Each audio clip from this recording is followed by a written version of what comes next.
Ada yang mencuri 100.000 ringgit kena tahan. Ada yang mencuri 1.000 ringgit kena tahan masuk lokal. Ada yang mencuri 20 juta tidak. Di mana undang-undang negara kita ini? Hari ini Jokowi sekarang ini menjadi pilihan. Bukan hanya pelapor Malaysia, pelapor antarabangsa. Bila datang Jokowi semua menjemput dia. Kita tidak dijemput.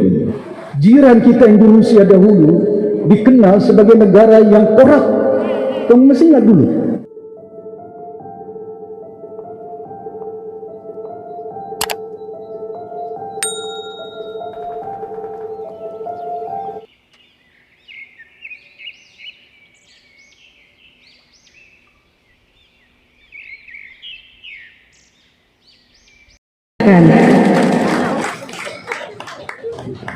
Bismillahirrahmanirrahim. Assalamualaikum warahmatullahi taala wabarakatuh. Salam sejahtera. Apa kabar? Warisan yang berhormat Syarafuddin, ahli Majlis Tertinggi selaku pengurusi pengajar majlis kita pada hari ini. Yang berhormat Datuk Haji Ahmad Shah, Ketua Penerangan Parti Warisan. Yang berhormat Haji Mamum, ahli Parlimen kawasan Kelabakan. Yang berhormat Saudara Justin, ahli yang berhormat Tanjung Batu. Yang berhormat Puan Rina Kukusan, dan juga pemangku ketua bahagian Tawau dan semua pimpinan ahli jawatan kuasa, hadirin yang dihormati sekalian. Pertama sekali kita panjatkan kesyukuran kepada Allah Subhanahu Wa Taala di atas izin limpah kurnianya dapat kita bersama-sama pada hari ini, hari yang mulia, bulan yang mulia, yaitu bersempena dengan bulan Ramadan, bulan yang diwajibkan kepada umat Islam di seluruh dunia, tidak mengira darjat, tidak mengira pangkatnya, sama ada dia sultan, sama ada dia jatawan, sama ada dia berada di London, sama ada dia berada di Timur Tengah, di Afrika. Ini diantara rukun Islam. Yang kelima yang diwajibkan kepada setiap insan manusia yang bergelar Islam, wajib. Ada juga tidak wajib, Tuan Ustaz. Ada hukum dia kepada setengah pihak, khususnya kepada kaum ibu, ya, bila sampai keadaan dia tidak mewajibkan. Saya selalu peringatkan umat Islam, khususnya pada keadaan yang ada di negara kita yang cukup membimbangkan saya. Terkadang itu Islam digambarkan dengan keadaan sinonim dengan tabiat dan keadaan manusia, umatnya itu. Terkadang tingkah laku kita, budaya kita, nilai-nilai hidup kita, tanpa kita sedari ia juga akan menggambarkan syiar Islam, agama din yang diturunkan oleh Allah Subhanahu Wa Taala kepada Rasul sebagai satu panduan kehidupan manusia, disempurnakan kehidupan manusia. Waktu itu tidak sempurna keadaan dia, terombang-ambing, sehingga bila diturunkan nuzul Quran itu di mana disempurna dengan ayat Quran yang diturunkan kepada Rasul. Ya, saya ingat Ustaz, saya ini bukan Ustaz tapi belajar agama juga. Ya. Iqra bismi rabbikal ladzi khalaq diturunkan, baca. Lepas itu diturunkan berbagai wahyu kepada Rasul, diperingatkan, dan sampailah satu ketika disempurnakan ibadat rukun Islam 5 perkara, di mana pertamanya ialah mengucap 2 kalimah syahadah, keduanya salatnya, ketiganya itu puasanya, lepas puasa itu zakatnya, lepas zakatnya hajinya. Pak Imam, ya? Penting bagi kita. Terkadang itu pada namanya Islam tapi tidak menyelami tentang ajaran syiar Islam sebenarnya. Yakin pada ada nyaman namanya si Syarifuddin, Islam dia. Namanya si Makmun, Islam dia. Ya, namanya Syafi'i bin Abdal dari sempurna. Nama saja terkadang itu bimbang kita di muka bumi. Sebelum ini di mana digambarkan berbagai keadaan gejala di Timur Tengah, peperangan bergaduh sehingga timbul mazhab-mazhab yang ada. Kemangkatan Rasulullah bila mana pertelingkahan di antara khalifah-khalifahnya, mana satu yang sahih, Sayyidina Abu Bakar, Sayyidina Ali, macam-macam berlaku sehingga mazhab-mazhab timbul di kalangan umat. Tapi diperingatkan umat tidak akan sesat kalau berpandukan dua perkara, Al-Quran dan hadis itu. Tapi malangnya kita tidak berpandukan Al-Quran dengan hadis, berpandukan nafsu manusia, duit poketnya itu, terkadang pangkat darjat itu menjadi ikutan, menjadi satu keadaan membentuk tabiat manusia di muka bumi ini sehingga berbunuh antara satu dengan yang lain, tidak mengira. Terkadang itu pancung kepala orang, kadang-kadang pasal apa? Oh, kadang-kadang kumpulan Syiah dan Sunninya. Walau semua itu orang Islam. Apa perbedaan dia? Bila menunaikan salat, inna salati wa nusuki wa mahyaya mati lillahi rabbil alamin. Lupa mereka janji mereka kepada Allah Subhanahu wa taala, hidup saya mati saya, tapi dipancungnya juga umat Islam pasal mazhab dia. Tapi lillahi rabbil alamin itu dilupanya itu.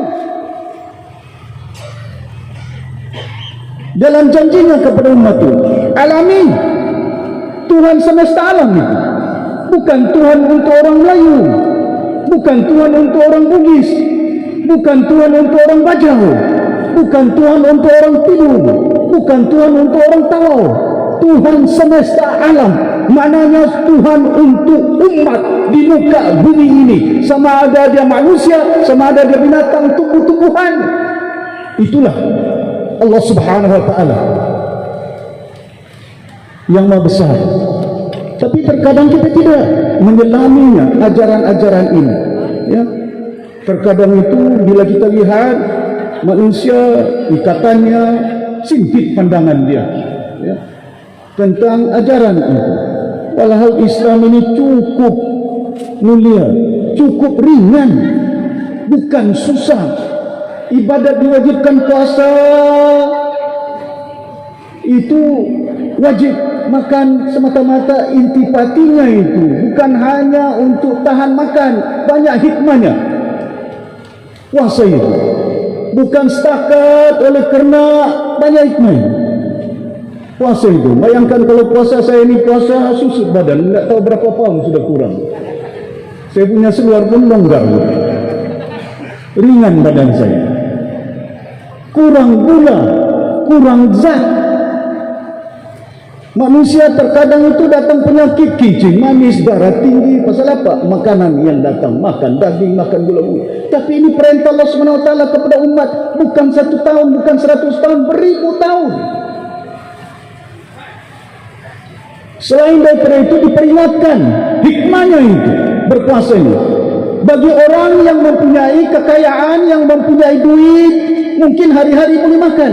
Bayangkan kepada umat fakir miskin yang ada, yang tidak ada makanan, laparnya itu.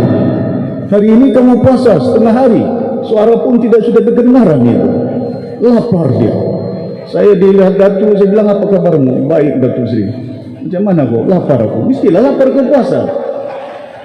Kan? Kalau kau tidak mau lapar, kau makan.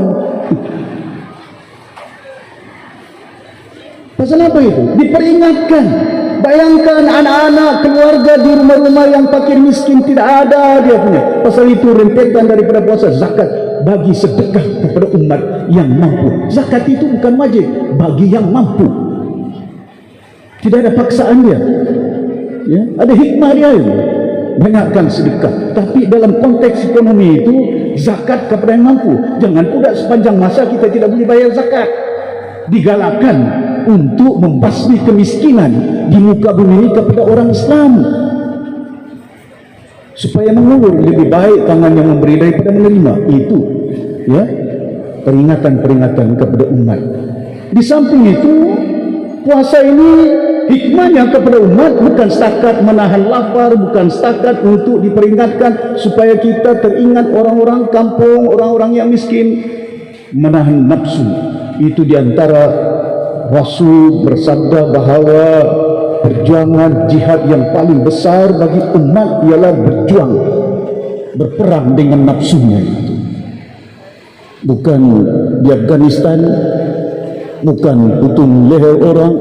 Menteri Wahdi Saripudin disebutnya satu-satu, takut nanti ada yang tidak tersebut kecil hati. Asal tahulah pilihan raya dekat, semua mau jadi calon. Terkadang itu nafsu itu mau jadi calon, tapi bukan calon yang menjadi keutamaan. Beramal yang baik, tauladan yang baik kepada umat yang lain. Bila kita menjadi pemimpin yang ada, ya. Dan inilah saya harap sungguh slip tentang agama, slip sikit tentang politik, masa singkat. Saya ingat 1 jam saya ada masa, rupanya saya bilang 20 minit saja dah tulis. Kadang-kadang saya pun geram juga, macam di parlimen baru-baru ini. Saya sudah pergi Kuala Lumpur, sampai di Kuala Lumpur, tidak jadi itu akta ini. La haula wala quwata, punya jauh saya jalan, akta tidak jadi. Dibentang saja oleh menteri, lepas sudah bentang tidak ada undi. Aku bilang mana sudah undang-undang lagi? Tangguh lagi. Kenapa ditangguh? Ada rundingan lah pula, asyik berunding saja. Sudah ada rundingan memorandum, tidak lagi runding lain lagi. Jawatan kuasa lah pula dibentuk. Aku ingat jawatan kuasa kampung sudah diwujudkan. Jawatan kuasa di parlimen pun sudah ada.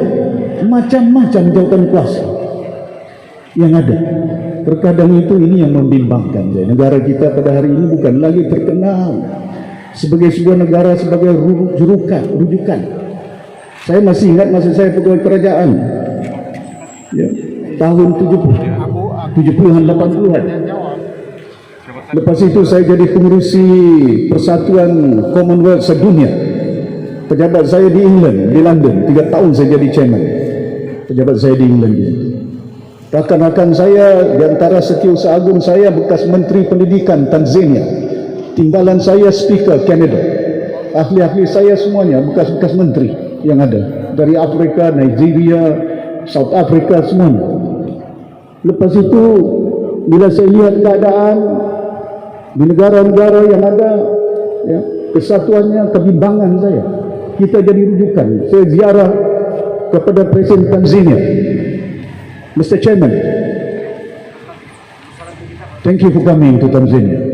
Cakap Inggeris sikit lah yang, ataupun saya terjemahkan bahasa Melayu. Terima kasih banyak datang. Dia tidak cakap Melayu pasal dia tidak tahu ini orang Afrika kan.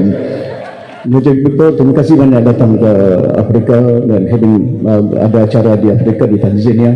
Cuma saya gembira melihat Malaysia sebagai contoh. Itu pada tahun 90-an. Saya ingat tidak 98, 99 ataupun 2001 seumpama itu. Saya jadi pengurusi. Saya nak tahu sikit, Mr. Chairman, Datuk Syafie, apa sebenarnya yang ada di Malaysia sebagai contoh, developing country, negara yang sedang membangun, yes, South Tenggara, Southeast Asia, menjadi contoh kepada kami. Waktu itu rujukan. Saya pun boleh ditanya itu. Bayangkan ahli parlimen sempurna pun ditanya oleh Presiden Tanzania itu. Waktu itu lah. Pasal saya pengurusi Commonwealth. Ini bulan puasa, bukan saya mau reka-reka. Ini nanti ibadah saya tidak diterima oleh Allah Subhanahu Wa Taala itu. Ya, ini kebenaran, cuma saya nak ceritakan rentetan sejarah. Ditanya, Mr. Presiden, saya beritahu dengan dia, Malaysia ini bukan setakat oleh kerana dia ada sedikit kekayaan sumber minyaknya ada, tapi jauh lebih baik daripada itu. Saya beritahu sumber manusianya, human capital yang ada di Malaysia, pegawai-pegawai kerajaan waktu itu, human capital, that how Malaysia has been developed. Saya beritahu sumbangan perkhidmatan bukan hanya swasta, bahkan juga perkhidmatan awam yang meletakkan negara Malaysia mampu bersaing dengan negara-negara barat maju waktu itu. Belum ada lagi China waktu itu membangun, tidak sepesat itu, ya. Malaysia menjadi rujukan tentang keadaan pembangunan. Waktu saya belajar di England tahun 76 di universiti saya, pensyarah dia beritahu komputer, sekali saya tengok chip, microchip, dia beritahu, oh, made in Malaysia. Saya terus teriak. Itu 70. Bila saya tengok teriak saya, pasal saya gembira. Sampai microchip yang kita digunakan oleh orang itu. Waktu itu. Hari ini Malaysia tidak terkenal lagi. Terkenal bukan dengan barang yang boleh kita banggakan, Ya, ini yang membimbangkan saya. Ya, terkadang itu Ustaz Yasin pula apa nama penyanyi itu kan? Oh, apa namanya itu penyanyi? Kena tangkap dia. Pasal apa dia ditangkap? Mana nama apa ini? Apa namanya itu? Namanya itu apa ini? Ketum. Ketum. Bukan ganja. Pasal ganja ini banyak jadi ketum ini. Ditanamnya ketum itu di rumahnya dia tangkap, dia masuk dalam penjara dia. Tapi setahu saya di Perlis itu sama di Kedah itu banyak orang tanam ketum, tidak ditangkap dia. Macam mana orang yang menanam beribu ini beratus orang dia ditangkap, yang ditangkap ini dia apartemen itu. Terkadang itu yang saya beritahu undang-undang ini di negara ini. Ada yang mencuri 100 ringgit kena tahan. Ada yang mencuri 1.000 ringgit kena tahan masuk lokal. Ada yang mencuri 20 juta tidak. Di mana undang-undang negara kita ini? Kemana ini? Adakah ini petunjuk Islam bahwa pemerintahan umat Islam di negara Malaysia ini sudah kita paparkan di mata dunia, inilah contoh yang baik? Tidak. Itu yang terkadang saya bimbang selaku pimpinan negara di antara ahli politik yang lama di Malaysia, kebimbangannya. Ya. Di parlimen saya bising kepada Dewan. Saya beritahu Menteri Undang-Undang, hari ini kau panggil saya suruh berbahas, tapi tidak boleh bahas, tidak ada undi. Suruh cakap, berapa lama saya bercakap? 8 minit saja, punya jauh sempurna. Kau datang pergi parlimen 8 minit aku berucap. Lepas itu tidak ada undi. Saya beritahu begini, kalau cara kita mentadbir parlimen, yaitu di antara tiang-tiang sindi pemerintah negara, agung, parlimen, menteri, eksekutif, judisiari, kehakimannya itu, kalau inilah tidak diurus dengan baik, nampak sangat, apatah lagi rakyat umat pada hari ini. Harga barang meningkat. Minggu lalu saya buka puasa dengan anak-anak cucu saya di Kuala Lumpur. Saya belikan. Bila saya belikan, pasal saya ini tidak ada orang suruh saya, kadang-kadang Datin pun tahu. Saya tanya dia, sayang beli apa ini? Mau sayur apa? Mau ikan atau mau ayam? Dia tahu ini bukan saya. Saya pergi pasar pergi tengok pergi kedai supermarket. Ikan tenggiri satu slice 20 ringgit. Bila saya tanya satu ekor ini berapa ini ikan tenggiri? 200 ringgit lebih. Ya Rabbi, aku bilang kalau dia sempurna 20 ringgit saja. Harga barang meningkat. Ayam, bukan setakat ayam, telur ayam saya beli, itu baru telurnya, bukan dagingnya yang beli. Keadaan yang cukup membimbangkan saya. Negara yang kaya, negara bukan yang miskin. Di Sabah ini kaya. Kayu balak habis sudah ditawar. Masa kecil saya, kamu tahu dari Sempurna tidak ada botin, tidak ada jalan itu. Kami naik kapal itu daripada Sempurna sampai ke Tawau. Naik kapal itu. Ya. Bila sudah ada jalan raya itu bersambung jembatan, ya Rabbi, dia punya kayu besar, tidak tahu macam mana besarnya itu. Cukup besar. Binatang yang kita nampak macam-macam ada. Ya. Siang malam betul gelap, kalau kita jalan balik macam-macam yang datang. Negeri yang kaya, tapi rakyatnya miskin. Kemana yang duitnya? Pasal itu bila saya jadi ketua menteri, saya mengambil tibar bahawa tidak ada artinya pemimpinnya kaya kalau pengikutnya miskin. Apa artinya kalau kita selaku pemimpin kaya raya? Ya. Lebih baik mulia rakyatnya itu rumahnya besar-besar daripada kau punya rumah ini. Kamu datang di Sempurna ini, bukan main besar rumah itu. Saya tidak ada rumah bapak saya tinggal besar lagi daripada rumah saya. Kalau macam di Bangsar dia punya rumah ini, sampai ada satu rumah itu dia punya dindingnya bukan dinding papan, bukan simen, gelas. Belum boleh tahan juga seorang Sempurna ini. Aku tanya apa dong, berniaga dorang. Pasal apa Datuk Seri dulu kau sokong, kau sign. Aku tak tahu siapa yang dapat, siapa yang ini. Kita menunggu rakyat umat.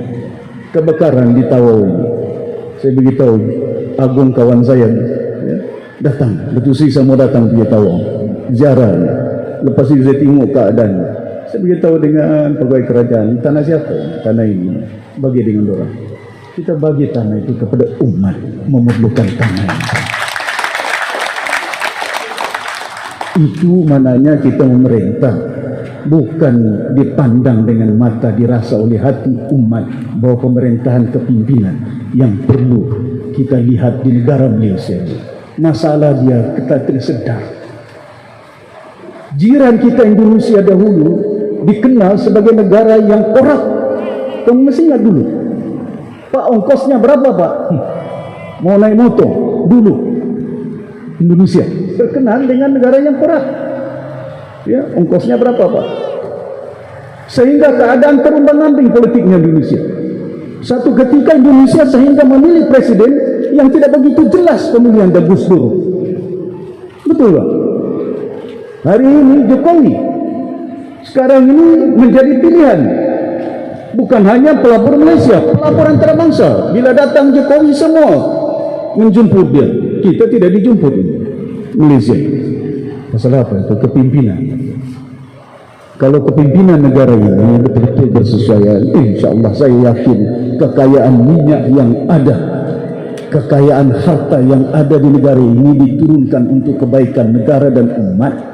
Saya yakin kita boleh atasi masalah kemiskinan di negara kita, khususnya di peringkat lebih tabah. Hadirin yang dirahmati sekalian, peringatkan saya tidak tahu waktunya Syarifuddin.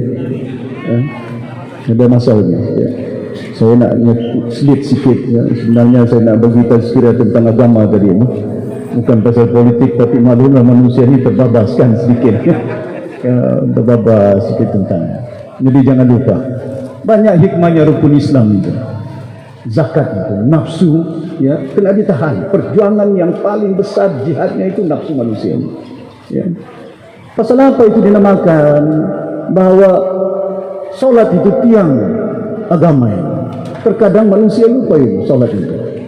Disitulah perjanjian antara ibadat, perjanjian. Kalau kita bayar zakat, kita bayar zakat. Itu perjanjian kita, bayar zakat. Tapi solat ini perjanjian dengan manusia. Inna salati wa nusuki wa mahyaya wa mamati lillahi rabbil alamin. Itu perjanjian. Bila ada takbir Allahu akbar, salat pada maghrib, selasa katilah dan lillahi taala Allahu akbar, berjanji kepada umat, kepada Allah Subhanahu wa taala. Tahiyat akhirnya sehingga disebutkannya itu berbagai perjanjian itu. Pasal apa itu? Hikmahnya ini ibadat. Sudah ada perintah ini beribu tahun. Disuruh kau bangun pagi-pagi jam 4 ni. Pemangku ketua bagian Tawau disuruh bangun jam 4 jam.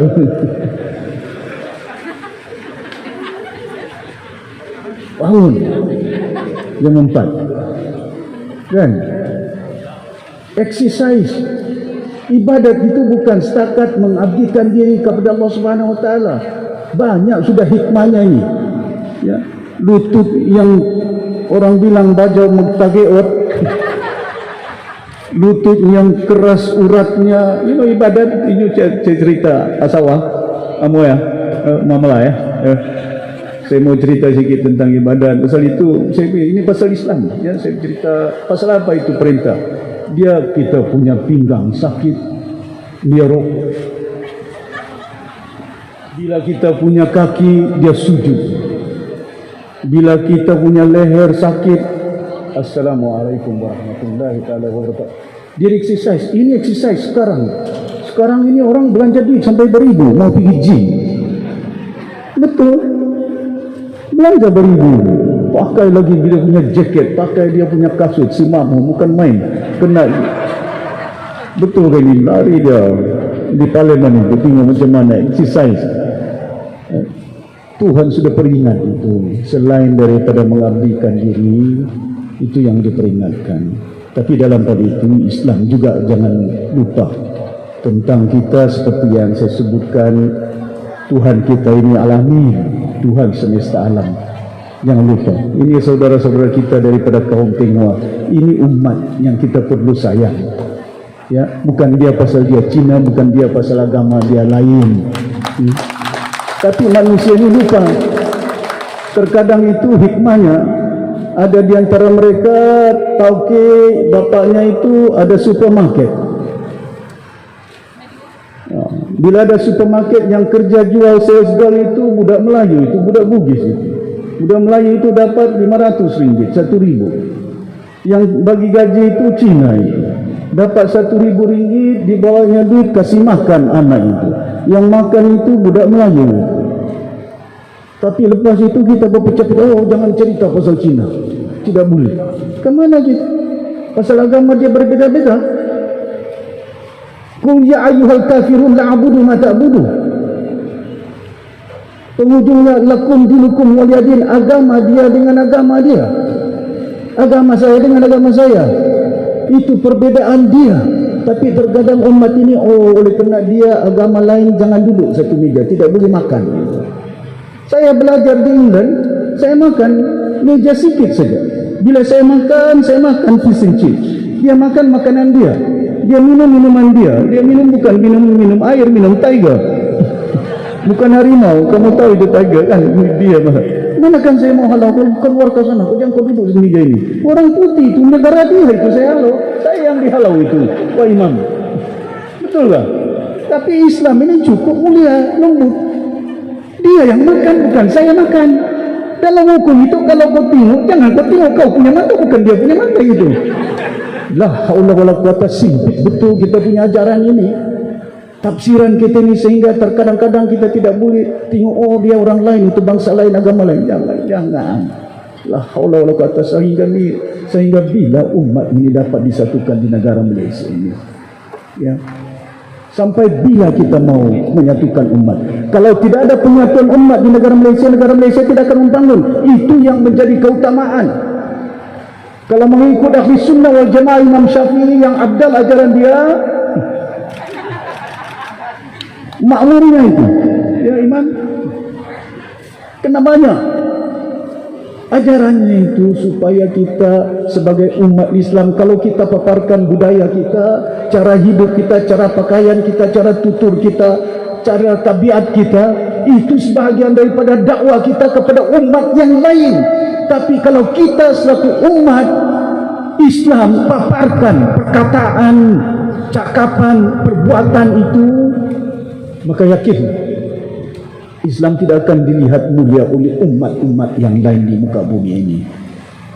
Jadi saya memperingatkan agar umat Islam di negara Malaysia, ya, paparkan nilai-nilai yang baik dalam bulan yang mulia khususnya ini. Bukan hanya kita bersedekah, bukan hanya kita beramal, tapi juga kita melahirkan kasih sayang di antara satu dengan yang lain, tidak mengira bangsanya, agamanya. Untuk kita nak letakkan syiar Islam di landasan yang sepatutnya. Jadi hadirin yang dirahmati sekalian, saya nampak sudah gelap. Saya pun tidak mau cakap panjang pasal dalam Islam itu diafdalkan lagi sunat, ya, untuk buka puasa lebih awal, lagi lambat pun makan, lagi banyak dosa saya. Jadi sekali lagi saya ucapkan terima kasih kepada adik saya Syarifuddin, Polisi Penganjur, adik saya Semamum dan jawatan